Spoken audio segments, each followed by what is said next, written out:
Greetings and welcome to SpaceWeek Live episode 131 on this Sunday, September 11th, 2022.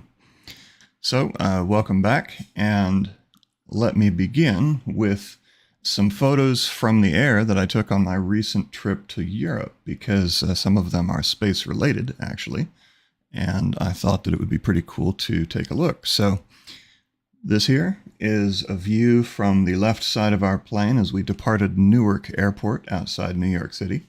A great view of the city down below. Either Newark or part of New York City, I'm not sure. I haven't matched up the lights and the landforms with an actual location, so I'm not sure exactly where we're looking at. But it was a beautiful view until the clouds kind of got in the way, and then we were, of course, over the water for many hours.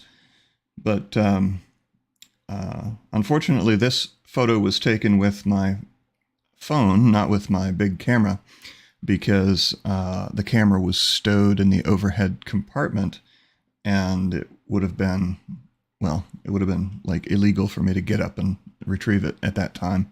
There wasn't really room for it in the seat. Let's see. Wow. Okay.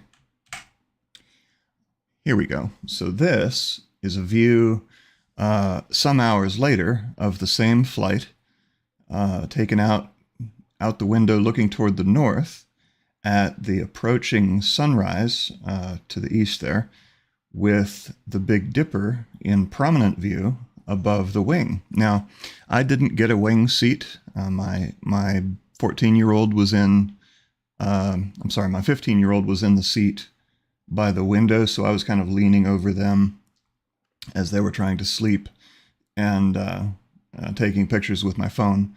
But so if you can't see it, let me zoom in here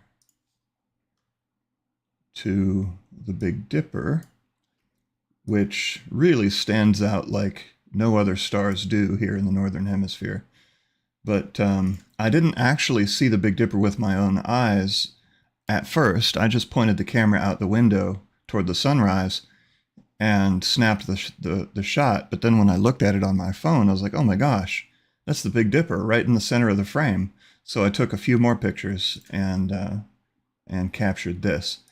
It's a beautiful photo, but again, unfortunately, it was just taken with my phone, rather than the much higher quality Nikon Z7 II mirrorless full-frame camera that I got just prior to going on this trip. And for comparison, this is a picture taken just a couple of minutes later with my camera. Now, this, I don't even remember the resolution of this camera, but it's like 8,800 pixels wide. Like if I zoom in at 100%, these are just massive photos with incredible detail.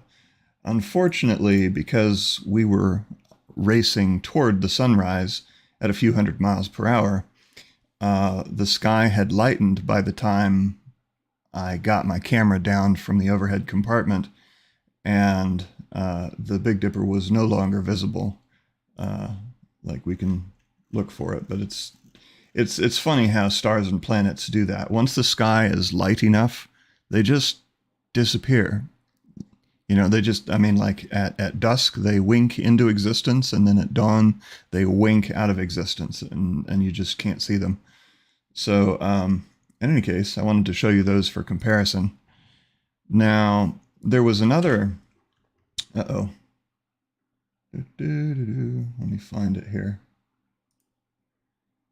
Okay, so if you haven't seen it, I posted a time-lapse video of our flight back from Europe, from Frankfurt to Washington, D.C. And because I had put my GoPro up in the window and got a time-lapse of the flight back. Now, as you can see here, there is a rainbow pretty clearly visible. The sun was, like, from the camera's perspective, the sun was directly behind the camera on the other side of the plane, because we were flying out in the sort of the mid-morning. And so my caption there in the video, which you may not be able to see if it's too small, said a circular rainbow or glory appeared in the clouds. Well, this is not a glory, and I can tell you why that is in a moment. This is a circular rainbow. This is a rainbow seen from above.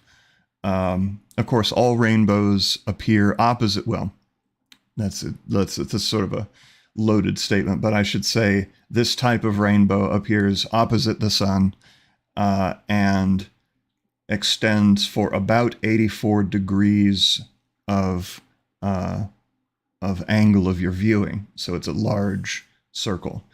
Now, I wanted to show you that clip because it wasn't actually until I was processing photos just a couple of days ago and tweaking the exposure settings, or the develop settings, that I accidentally discovered that I had actually also photographed a glory. Now, it's also called a pilot's glory or other forms of glory, but a glory is a very different type of optical effect, and I'll show you that in this picture that I tweaked the levels for from my my phone camera. Now, obviously, the contrast, like what I did was, like, in Adobe Lightroom, I cranked the dehaze feature or aspect of the photo, and what that did was it tried to remove, well, the haze from the photo. One of the results of that was that it revealed what I hadn't even seen previously, which was this beautiful little rainbow bullseye, which is in fact a glory. Now, the physical process, the sort of the physics behind the formation of a glory, which is like a rainbow but with a much smaller diameter. Like, this is just a small circle. The physical process that produces this effect is different than that which produces the regular large rainbow that you're used to seeing. And it's more complicated. It's not simply refraction of the wavelengths of light. It's it's a more complicated process that I probably wouldn't be able to explain. But if you search up what is a glory, or if you look it up on Wikipedia, I'm sure there's some technical information there. But yeah, sure enough, there's a little glory right below us. And again, like the big rainbow, the glory appears opposite the sun, which means excuse me, which means that if the clouds were closer, you would see the plane's shadow directly in the middle of the glory, which actually also appears if you're, like, let's say, climbing a mountain and you reach the peak of the mountain and the sun is low on the horizon behind you and you have clouds in front of you.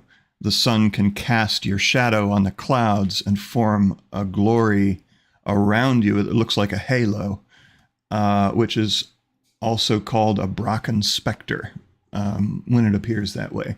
But it's a really cool effect that you can only see in a pretty limited set of circumstances. But I wanted to share that with you because I think it's really cool.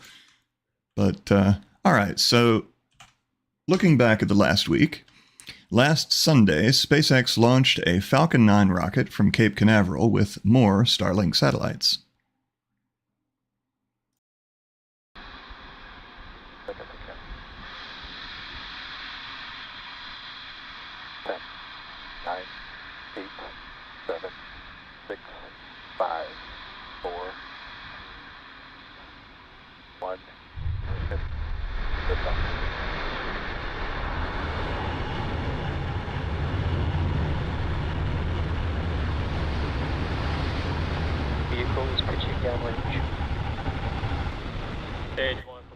Also along for the ride was Spaceflight's Sherpa LTC-2, a so-called space tug that was used to raise the orbit of the secondary payload, Boeing's Varuna Technology Demonstration Mission satellite.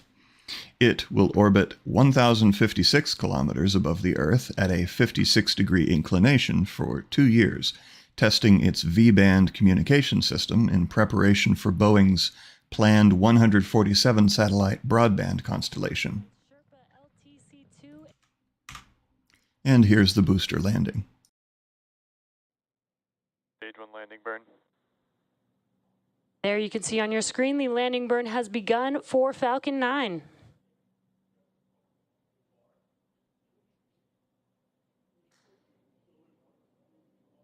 Landing leg deploy.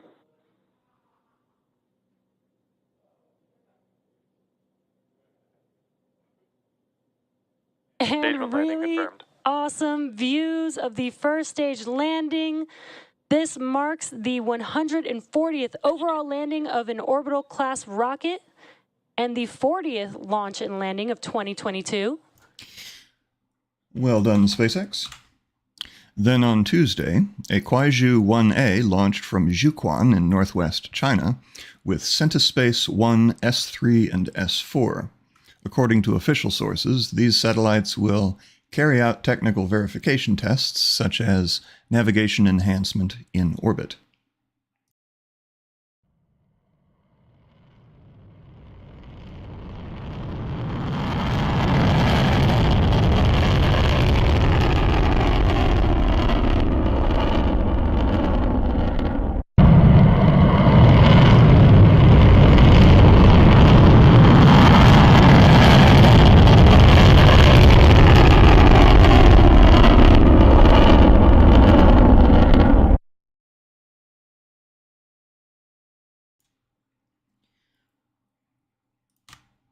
Also on Tuesday, a Long March 2D lifted off from Xichang in southwest China with the fifth group of 3 Yaogan 5 Earth observation satellites.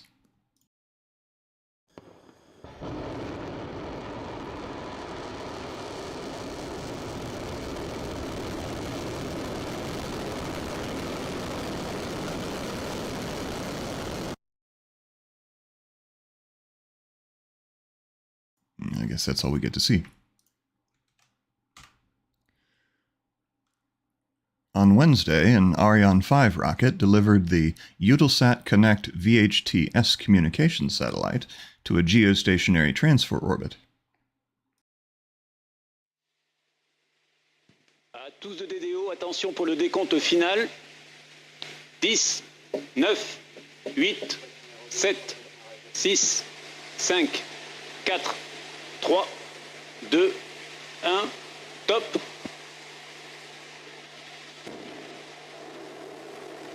Allumage A lot of clouds from the entire year, because they don't really have seasons there. And normally we only get to see a few seconds of each launch before it's hidden by thick clouds. This time, though, we actually got a great view all the way up through booster separation, which is right here. And we have the image of the booster. We still have it. It's incredible. That's incredible. Séparation des EAP. So you have that confirmation.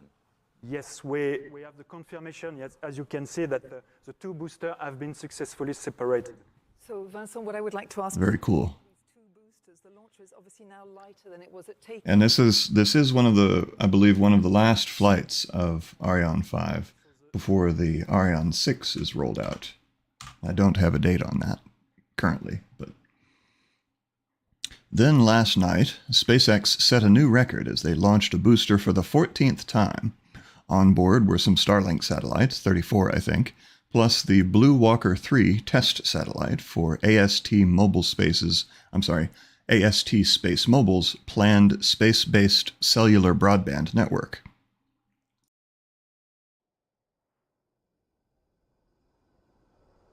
T-minus 10, 9, 8, 7, 6, 5, 4, 3, 2, 1, ignition, and lift off of Falcon 9. Go Blue Walker 3, go Starlink. Vehicle is pitching downrange. Stage 1 propulsion is nominal.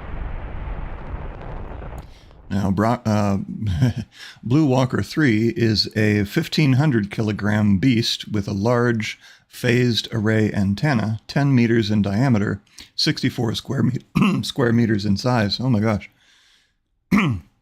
This antenna will be used to communicate directly with consumer cell phones, not unlike SpaceX and T-Mobile's plans for Starlink. One thing that was mentioned during the chat and afterwards was the concerns for this half a tennis court sized antenna array to basically to appear as very bright in the sky, perhaps even brighter than Venus. And fortunately, this is just one satellite, but you know, like Starlink, there will be a fleet of these things, potentially littering the evening and the morning skies with little moving white dots. You know, again, you know, there's a push and pull, a give and take, a compromise that has to be reached between maintaining the pristine appearance of the sky, of the night sky, and getting business done. But of course, most of us don't get the opportunity to see very many satellites at all. A lot of us can barely see the ISS, which is the brightest thing in the sky, besides the moon and the sun, of course.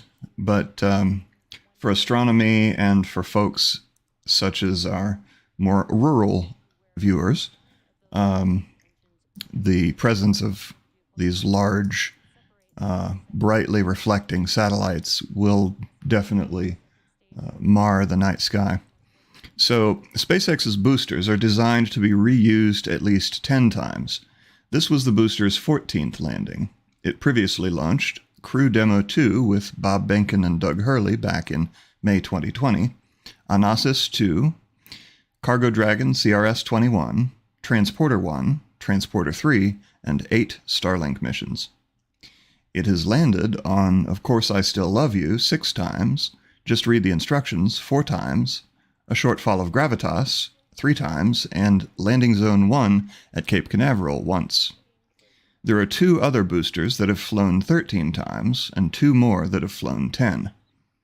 So that's a snapshot of the reusability of the SpaceX fleet.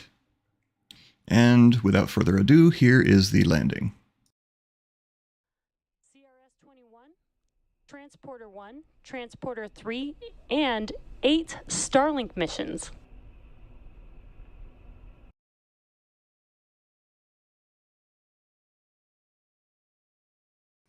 If I could get this queued up to the right point. YouTube's being difficult. Let me reload this.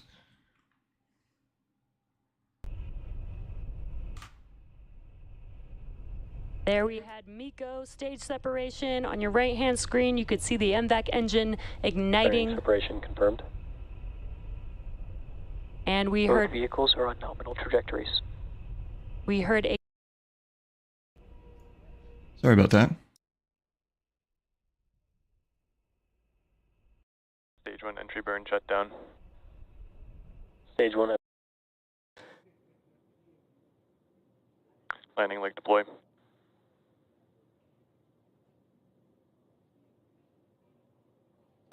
Stage 1 landing confirmed. and great news. Falcon 9 has landed. A little awkwardness in the queuing there, but sorry again.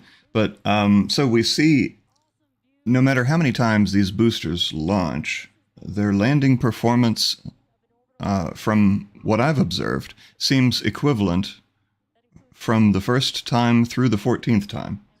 That is to say, they do an equivalently good job, no matter how many times they've been flown, which is excellent. So, taking a look further back at space history. Oh, what is this? Taking a look further back at space history. Today is September the 11th, 21 years since the terrorist attacks in 2001.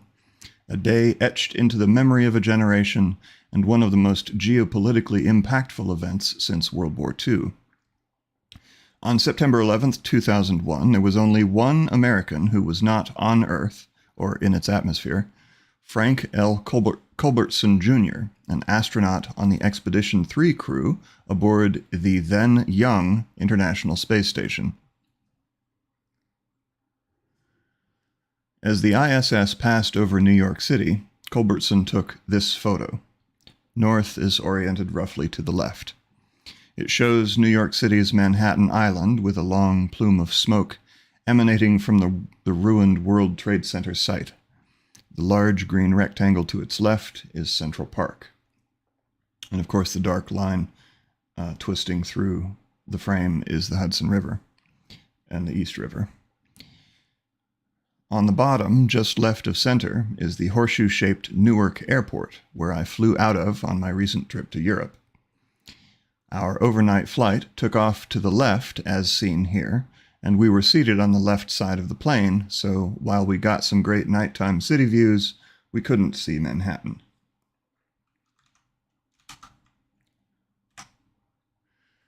More recently, this Thursday will mark the 1-year anniversary of the first all-civilian orbital spaceflight. On September 15th, 2021, SpaceX launched the Inspiration 4 mission with Jared Isaacman, Haley Arsenault, Chris Szymborski, and Sion Proctor. They orbited Earth for 2 days and 23 hours, conducting experiments and raising more than $243 million for St. Jude's Children's Hospital.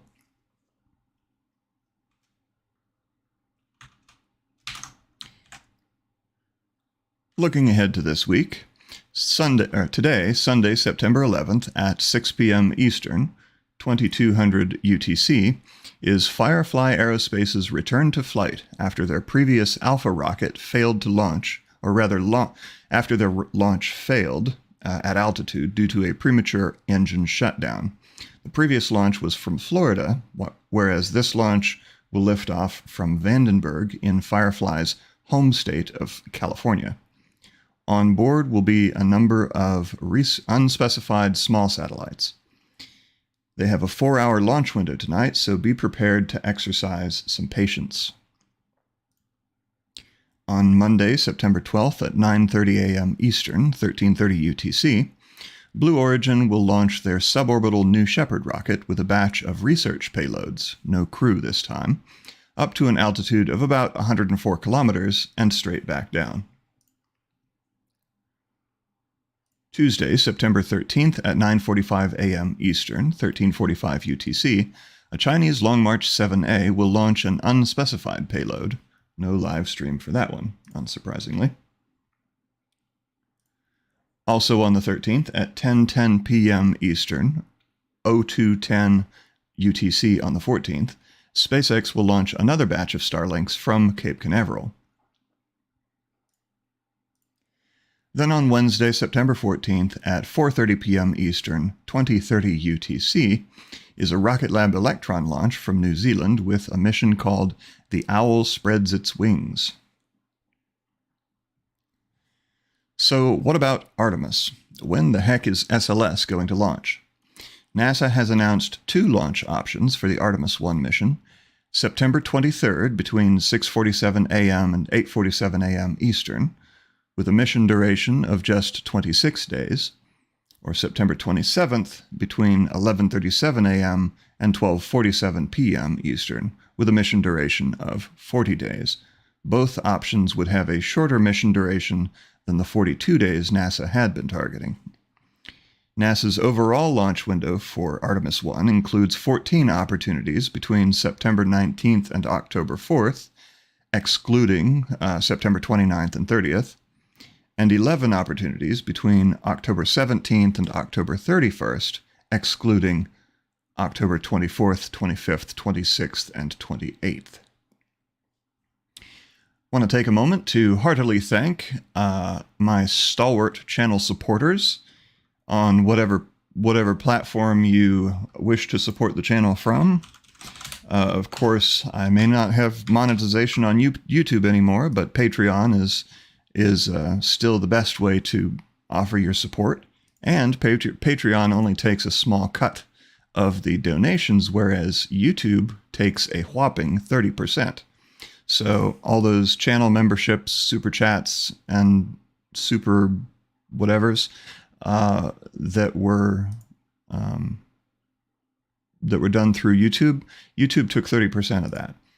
So in any case, if you do want to support the channel and you enjoy the content that this channel provides, both the Space Weeks and the live launches from all around the world, feel free to show your support. It does help because there are actually recurring expenses associated with running the channel that if I if I don't get the support for, I have to pay out of pocket, which is not ideal. Okay. Also wanted to mention that SpaceWeek is also available as an audio podcast on Libsyn, iTunes, Amazon, and others, if you're interested. A little bit cleaned up and in an audio form, so you can listen on the road or wherever you listen to your podcasts. All right, let me get to your questions. Do we have any questions? All right. Mark Desert, it's still amazing what you can do with only a phone. Yeah, so I did gripe about well, not gripe, but I did compare the phone picture with the camera picture earlier. Nonetheless, even for a phone, it is a very good picture. Like the Samsung Galaxy S21 Ultra does have a great set of cameras on it. And I say set of cameras because it's got like 4, I think. Kind of silly, but it gets the job done pretty well. Unfortunately, the image fidelity, especially in low light, is really not great compared with a real SLR or mirrorless camera. Mark Desert, let's see. Before we know it, China might completely dominate space launches. I don't think so. I mean, China's a major player in aerospace, and some years they do have the most launches. I think I think there was at least 1 year in which SpaceX actually had more, that one company actually had more launches than the entire country of China. I'd have to go back and count to be sure, but yeah, I mean, there are a lot of launches happening. Almost every week there are multiple launches. So, okay, let's see if we have any more questions. Okay, Untagged Chopper says, let's talk about finding alien life. So, well, we're looking. We've been looking for alien life of one sort or another ever since we started studying space, really. And like a lot of NASA, pretty much all the NASA missions to Mars have involved the search for water, which is also, by extension, a search for potentially ancient life or even current life in microbial form, which we haven't found, but we certainly found evidence of a lot of water in Mars's distant past, and on Earth anyway. Wherever there's water, there's life. But yeah, so far, we have signals that we've received from outer space that are still mysterious in nature. None of them are by any means a slam dunk. This has to be, of intelligent origin, but there are still question marks out there. But we don't see any blazing billboards, out there proclaiming, hey, there's a civilization here. In fact, we've never seen any definitive evidence of life outside this planet. But we do keep looking because it's a really big universe, and since we're not currently able to go out there ourselves and explore it, we have to do so from our little speck called the Earth, with very sensitive and very large instruments, such as the James Webb Space Telescope and rovers and so on and so forth. But yeah, the search continues, and hopefully we find something, because if it is just us, then, as they say, it would seem like an awful waste of space. No de Salsi says they've taken a photo of their shadow on top of Menbor Mole like this, with the glory and the Bracken specter in the shadow, which is very cool. Let's see.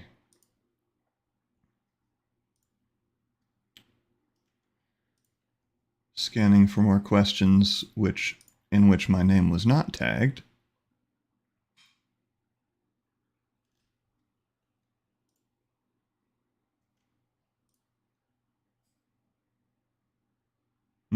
Yoda What mentioned that the payload fairing separation was also visible on that Ariane 5 launch.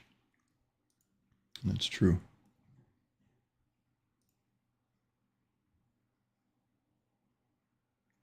All right. So, I did want to take a moment to gripe about YouTube nonsense. So, as you may be aware, one of the banes of the YouTuber's existence is copyright claims. Constantly, we get copyright claims, both legitimate and fraudulent and questionable. And there's this entity called Vydia, Vydia, that has claimed copyright ownership of multiple songs that SpaceX uses in their Starfield animation before and after their launch streams. And because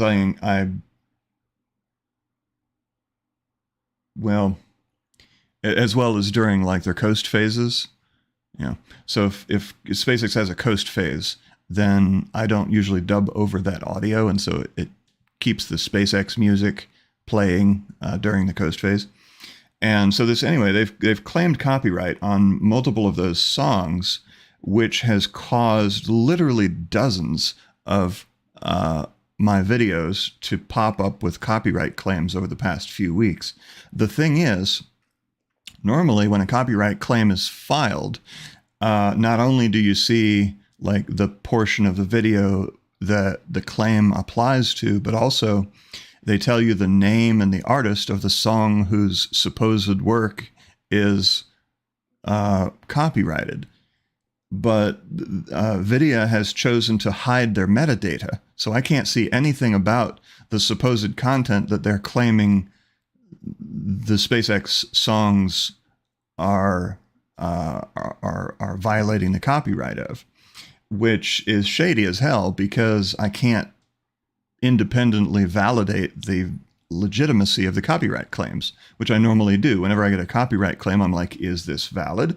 And then I go investigate, and usually, I mean, almost always, I find, no, this is a copyright-free song that some, rapper or whatever used as a background track, and then they claimed copyright on their remix or whatever, and that then flagged the original copyright-free song that happens to be in my video. But in this case, I can't validate it. So I can't dispute that claim in confidence because I don't know what the original song was supposed to be. But you know what I do? I dispute it anyway, because screw those guys. If you're going to file a claim but not tell the person you're filing the claim against what you're supposedly violating, then you deserve to be disputed, and you don't have a leg to stand on unless you're actually willing to admit the original song that's supposedly being claimed against. So anyway, I just wanted to gripe about that. Maybe not a good way to end the episode, but I wanted to mention it because it sucks and it's a pain to deal with. But anyway, thank you all so much for coming. I hope you enjoyed this episode and that it was informative for you. Please do like, subscribe, activate notifications, and all of that stuff. I did also want to mention that since I got my fancy mirrorless camera before my trip, which I showed you the one picture from the airplane, that camera can actually be used as a very high quality webcam. And so, well, this is not going to be a good example, but I wanted to show you. So if I switch sources here, so it's actually kind of mounted behind so this blurry thing right here is my regular, this blurry thing here is my regular webcam, but the camera's mounted behind it. But in any case, so I have some kinks to work through.